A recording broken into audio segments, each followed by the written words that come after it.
I was pouring my heart out to God, grieving because I'd wasted so much of my life as an alcoholic. I was a new Christian in my 30s, and I really wanted to live for God. And then God made me this promise. Joel 2:25. I'll restore to you the years the locust has eaten. God is fulfilling that promise in my life right now. I want you to be able to say that. Sometimes we can't see the forest for the trees. Today, I want you to see clearly the big picture of God's path to restoration. Use this video to help you move forward into the freedom and restoration that God has for you. God restores your wasted years. This all began with God's promise of restoration in video 1. No matter why years of your life were lost, whether through sin, pain, circumstances, or someone else's choices, God himself says, I'll restore to you the years the locust has eaten, in Joel 2:25. Like Paul, who wasted the first 30 years of his life and yet finished his race well, your past doesn't have to define your future. God doesn't erase your past, he redeems it. Every regret, every wrong turn, every lost opportunity, he can weave them into the now corrected path of your life as you walk with Jesus. This promise to restore lost years becomes yours as you engage in passionately pursuing God's plans and purposes for you. The prisons, what holds us captive. You can be born again, yet still held captive by some thoughts, desires, or emotions in your life, some prison. Over 5 powerful sessions, I walked you through the prisons that keep so many believers captive. Do you need to break free from one or more of these? The prison of sin and self, video 2. Many believers are forgiven but still live under the control of old habits and desires. The prison door is open, but you need to take the steps to walk out. Freedom requires us to walk out of the habits, beliefs, and desires that hold us captive and make new choices. Freedom means taking responsibility for our lives with God.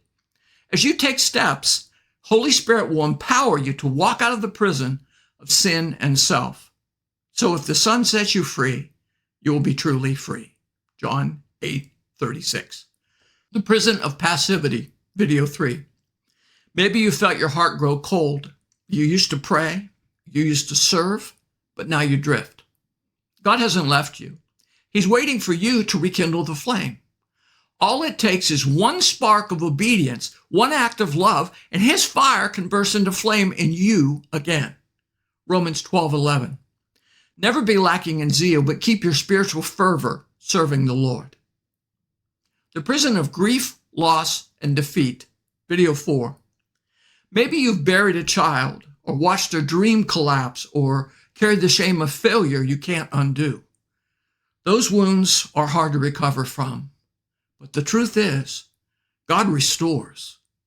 The greatest danger of grief and loss isn't the pain itself. It's the lie that this pain defines the rest of your life. Trauma wants to lock you into that point of pain and keep you replaying what happened until you lose all hope. This video contains 5 proven action steps to take you out of this prison with God's help. Psalm 34:18. The Lord is close to the brokenhearted and saves those who are crushed in spirit.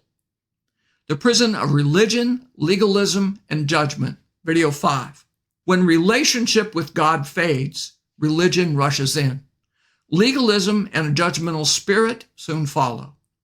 Christianity isn't about rules or rituals. It's about receiving God's love, then loving others with his love. It's personal, it's real, it's God's presence with you, changing you from the inside out. It doesn't begin with behavior. Behavior naturally flows from what God is doing in you, in your heart. He lovingly restores you. When you live in that love, you're no longer captive, you're free. John 13:34-35. A new command I give you, Jesus said, love one another. As I've loved you, so you must love one another. By this, everyone will know that you're my disciples, if you love one another. The prison of regret, video 6. After God set you free from the chains that once held you captive, The enemy tries to recapture you through regret. Satan wants you trapped in an endless cycle of if-onlys and what-ifs, but God wants to set you free to really live and enjoy life. This video reveals battle-tested biblical strategies to defeat the thoughts that hold you captive to regret and pain. Philippians 3:13-14. Forgetting the past and looking forward to what lies ahead, I press on to reach the end of the race and receive the heavenly prize for which God, through Christ Jesus, is calling us.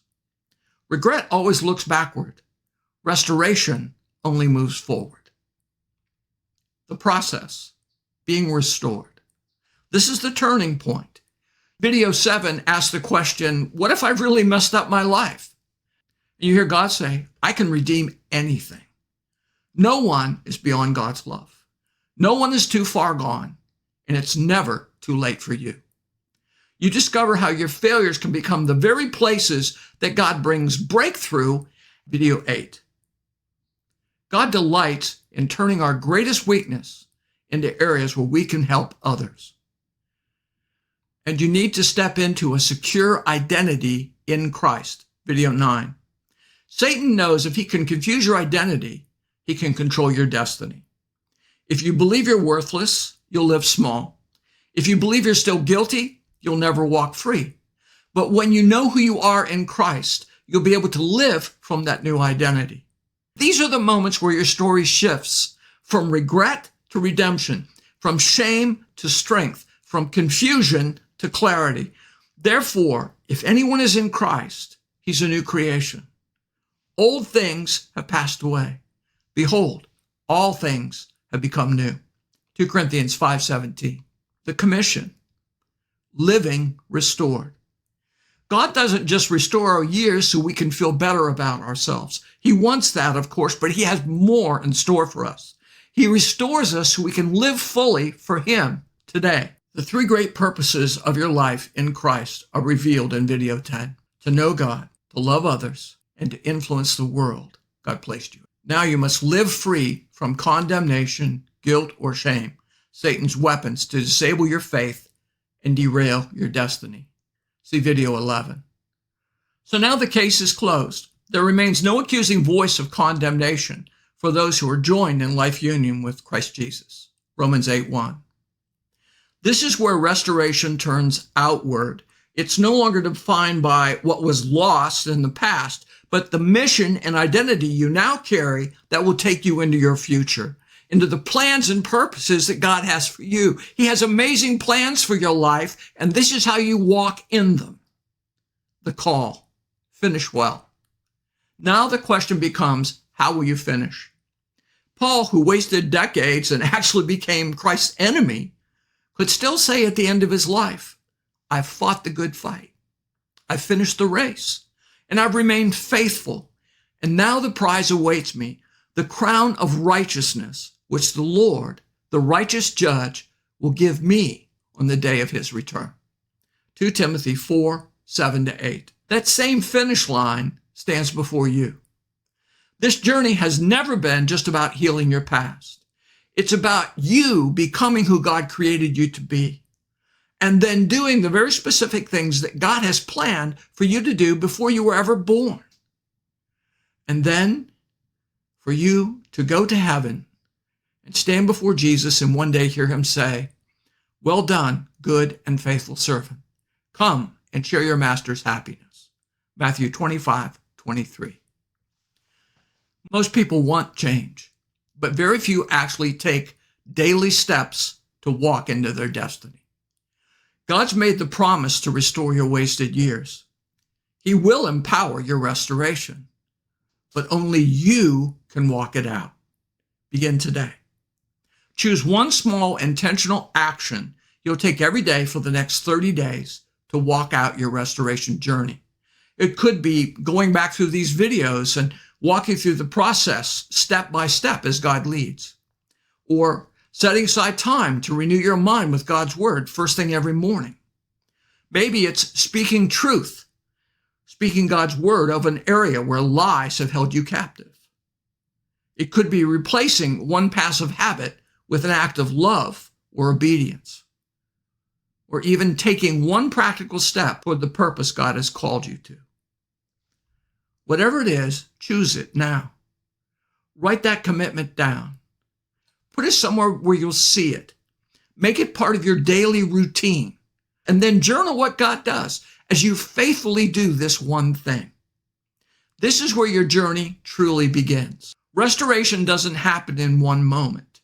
It happens as you walk with God, day after day, step by step. Start now, and like Paul, finish well.